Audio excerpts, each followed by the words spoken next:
Halo teman-teman, salam satu frekuensi.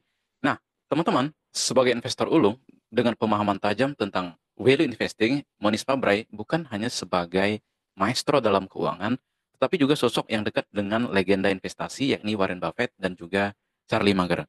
Nah, kejelian strateginya telah menjadikannya seorang sebagai figur inspiratif bagi investor di seluruh dunia. Nah, dalam pembahasan kali ini kita akan menyelami lebih dalam perjalanan hidup, strategi briliannya dalam investasi, serta bagaimana hubungannya dengan Buffett dan juga Charlie Munger dalam membentuk kesuksesan dalam berinvestasi. Nah, sebelum mulai, saya mau disclaimer dulu teman-teman bahwa ini adalah kisah seorang Monis Pabrai yang berhasil menaklukkan dunia investasi dengan rahasia sukses dari Warren Buffett. Oke, teman-teman, sebagai wawasan utama dari pembahasan kita, bahwa kita akan memiliki 4 topik pembahasan. Yang pertama terkait dengan pendekatan investasi, yakni value investing, di mana Monis Fabra ini mengadopsi strategi investasi dengan fokus pada jangka panjang, kemudian memilih portofolio yang terkonsentrasi yang didasarkan pada keyakinan yang tinggi. Dia juga dikenal dengan seorang yang mencari saham yang diperdagangkan jauh di bawah nilai intrinsiknya dengan margin of safety dan juga mempertahankan tingkat perputaran portofolio yang rendah atau strateginya itu beli dan hold. Jadi sebuah pendekatan yang mencerminkan filosofi dari Warren Buffett. Nah, kemudian yang kedua, inspirasi awal dan juga perjalanan dalam dunia investasi. Jadi perjalanan Pabra ini dalam dunia investasi itu dimulai dari rasa ingin tahu yang sangat besar serta latar belakang yang menanamkan disiplin dan juga pentingnya pendidikan. Nah, di sini ia mulai menyelami dunia keuangan yang berisiko tinggi dan juga membangun pondasi mindset sebagai investor yang ulung. Nah, yang ketiga tentang filosofi belajar dan seni dalam meniru. Jadi salah satu keunikan dari Monis Pabrai ini adalah pendekatan sebagai peniru tanpa malu-malu. Jadi ia nggak ragu untuk belajar dari kebijaksanaan dari investor hebat seperti Warren Buffett dan juga Charlie Munger. Nah, baginya menurut strategi yang telah terbukti sukses itu akan jauh lebih efektif ketimbang kita mencoba menemukan kembali rodanya. Dan yang keempat, kita akan melihat rekam jejak cemerlang dan pengaruh besarnya terhadap investasi. Jadi keberhasilan Monis Pabrai ini bukan sekedar teori, tetapi juga pengelolaan Pabrai Investment Fund ini telah menghasilkan return yang luar biasa. Jadi nggak heran kalau kekayaan bersihnya diperkirakan mencapai 2 miliar US dollar pada tahun 2023 dan juga menjadikannya sebagai salah satu investor paling berpengaruh di era modern. Nah, jadi gitu teman-teman untuk pembahasan kita kali ini. Nah, sekarang kita akan masuk pada tahun-tahun awal dan inspirasi. Nah, jadi perjalanan luar biasa Monis Pabra ini dimulai dari rasa ingin tahu yang tak terbatas, kemudian kecerdasan tajam dan semangat untuk belajar. Beliau lahir pada tahun 1964 di Mumbai, India. Ia tumbuh dari lingkungan yang menjunjung tinggi pendidikan dan etos kerja yang keras. Jadi dua nilai ini kemudian menjadi fokus, pondasi, dan kesuksesannya. Nah, sejak kecil, Pabra ini sudah menunjukkan pola pikir yang analisis yang kuat. Nah, dibesarkan dari keluarga kelas menengah di India, ia memahami pentingnya disiplin dan juga pendidikan sebagai kunci untuk mencapai kehidupan yang lebih baik. Nah, meskipun memang tidak banyak informasi tentang pendidikan awalnya, tetapi yang jelas bahwa lingkungan tempat ia tumbuh itu pada akhirnya membentuk pendekatannya dengan berpikir strategis. Nah, sebuah model yang kelak membantunya dalam dunia investasi. Nah, jadi langkah besar dalam hidupnya ini terjadi ketika ia memutuskan untuk pindah ke US pada tahun 1980. Nah, keputusan ini kemudian membuka banyak peluang baru dan juga membawanya di Universitas Clemson di California Selatan. Nah, di sana ia meraih gelar bidang teknik komputer. Jadi gitu teman-teman, perjalanan dari Monis Pabrai. Nah, berikutnya bagaimana dengan awal-awal investasinya, teman-teman? Jadi pada tahun 94 yang menjadi titik balik dari Pabrai ini, mana pada saat itu, teman-teman, ia telah mengumpulkan tabungan sebesar 1 juta US dollar dari hasil kerja kerasnya. Namun pencerahan sejati datang pada saat ia berada di bandara Heathrow. Nah, Heathrow ini teman-teman, di sana ia membaca sebuah artikel yang mengupas tentang perjalanan luar biasa Warren Buffett. Nah, bagaimana seorang Buffett ini mampu menghasilkan return tahunan sebesar 31% selama 44 tahun sebagai CEO dari Berkshire Hathaway.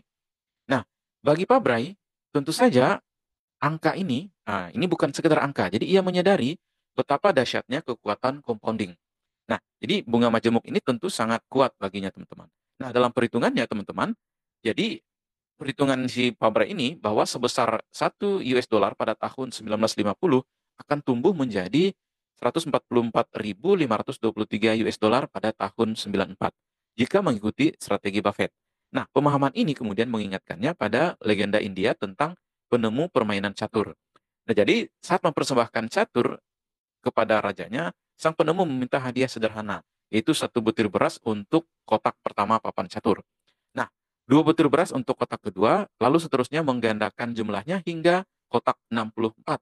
Nah, raja dengan mudah menyetujui tanpa menyadari bahwa jumlah total butir beras yang dihasilkan itu mencapai 18 triliun. Nah, 18 triliun butir, teman-teman. 18.000 sekian triliun. Nah, jadi hal ini tentu saja bisa dibilang setara dengan 300 triliun pada saat ini, teman-teman. Nah, jadi gitu. Jadi sesederhana itu inspirasi yang muncul. Nah, oleh karena itu, teman-teman, di awal perjalanannya bahwa dikisahkan Fabre ini menyadari bahwa Buffett telah melakukan seni compounding yang bisa menggandakan kekayaan hingga 18 kali dalam 44 tahun. Nah, ini menjadi momen baginya, momentum gitu ya. Jika Buffett bisa, kenapa ia enggak? Nah, jadi gitu. Nah, dengan tekad yang kuat, Fabre memulai apa yang ia sebut dengan permainan 30 tahun, yaitu perjalanan untuk mengubah 1 juta menjadi 1 miliar dengan mengikuti jejak Buffett. Namun bagi Fabre, uang bukanlah tujuan utama. Saya tidak hanya ingin kaya, ujarnya. Jadi, saya ingin memenangkan permainan ini dengan cara yang adil, jujur, dan dengan hasil yang membuktikan bahwa saya adalah yang terbaik. Nah, jadi gitu, teman-teman.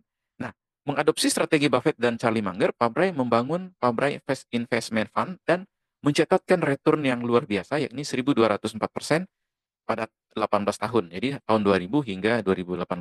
Atau jauh melebihi indeks S&P 500 yang hanya tumbuh 159% dalam periode yang sama.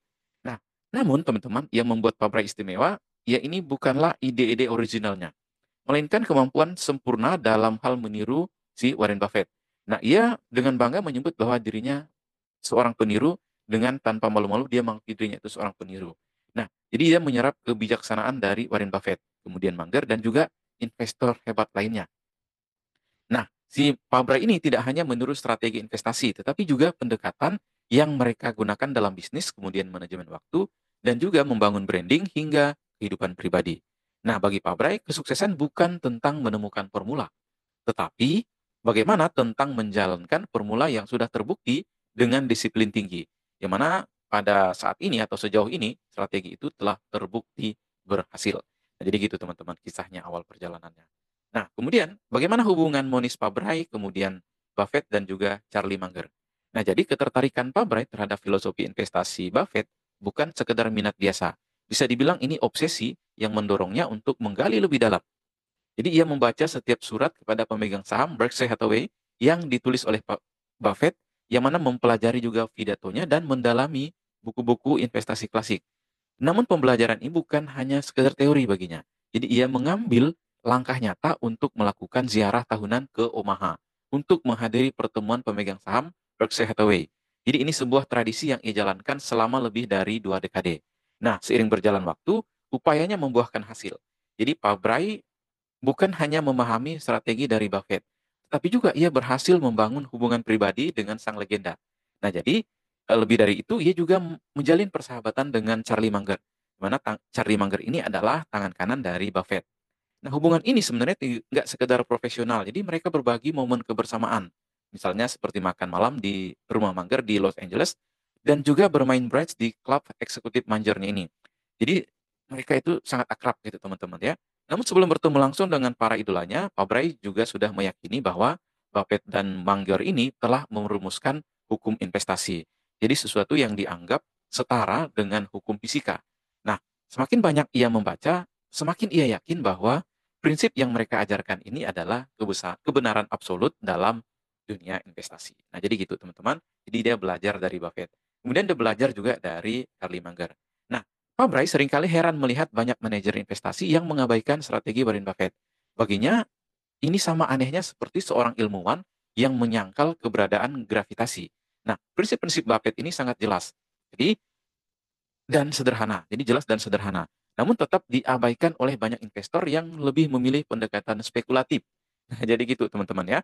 Jadi dari Buffett, Pak Bray belajar bahwa pemilihan saham bukan tentang permainan tebak-tebakan. Jadi permainan yang diperoleh adalah melainkan sebuah proses analisis yang sangat disiplin. Nah, strategi Buffett yang berasal dari ajaran mentor legendarisnya yakni Brian J. Graham berpusat pada 3 prinsip. Nah, prinsip yang pertama berinvestasi dalam bisnis jadi bukan sekedar saham. Jadi membeli saham berarti memiliki bagian dari perusahaan, bukan sekedar memperdagangkan angka di belakang layar atau di depan layar. Kemudian yang kedua, memanfaatkan ketidakefisiensian pasar.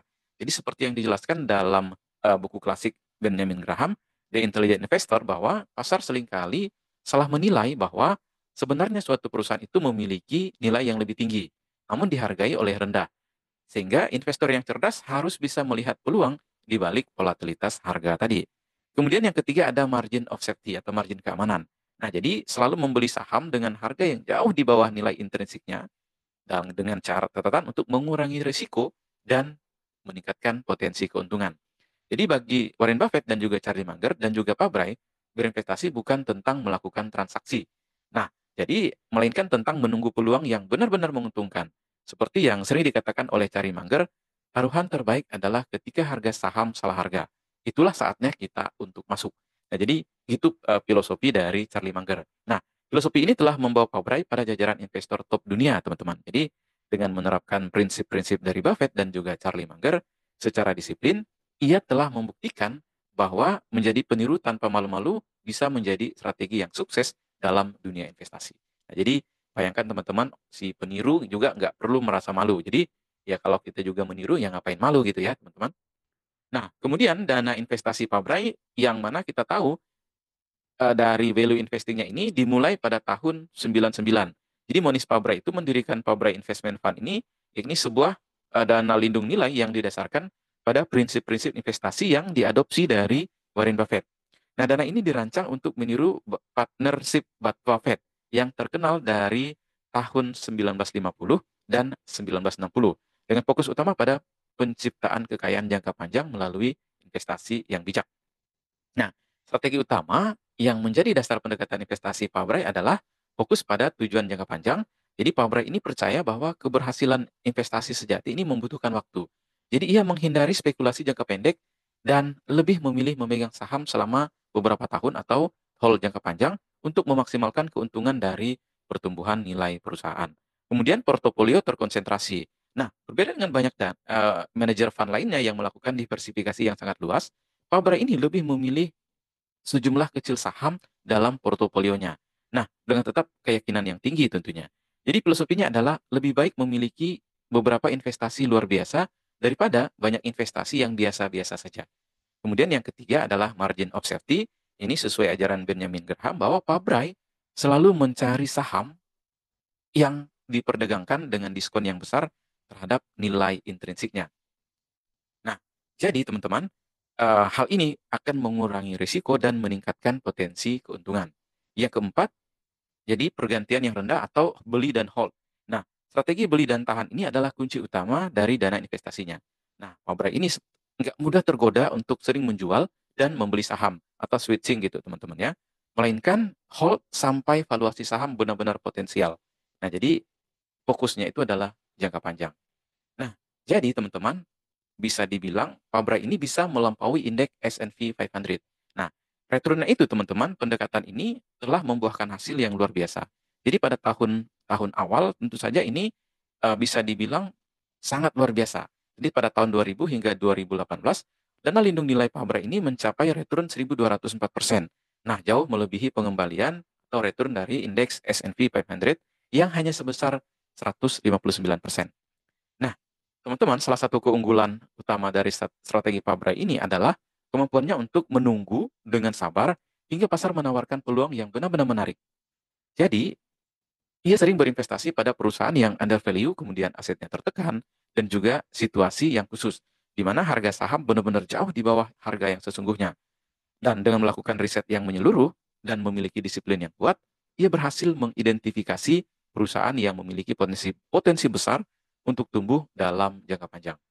Nah, jadi keberhasilan Pabra ini dalam dunia investasi membuat ia sebagai sosok yang paling dihormati dalam komunitas investor global. Ia sering diundang untuk menjadi pembicara di universitas terkemuka dan juga konferensi internasional. Nah, berbagi wawasan dan juga prinsip-prinsip investasi tentu sudah biasa baginya. Nah, selain itu, ia juga menjadi seorang penulis dalam sebuah buku, The Dendo Investor, yang menguraikan pendekatan dalam memilih investasi saham dengan risiko yang rendah, namun berpotensi untuk mencapai keuntungan atau memberikan keuntungan yang luar biasa. Nah, jadi gitu teman-teman ya. Nah, seperti yang kita tahu bahwa kekayaan Monis Pabrai ini juga sangat luar biasa. Keberhasilannya ini ditunjukkan dari Pabrai Investment Fund secara langsung tercermin dalam kekayaan pribadinya. Nah, meskipun cenderung merahasiakan rincian kekayaannya, teman-teman, kalau kita perhatikan dari berbagai sumber bahwa memperkirakan kekayaan Pabrai ini pada tahun 2023 mencapai 2 miliar US dollar.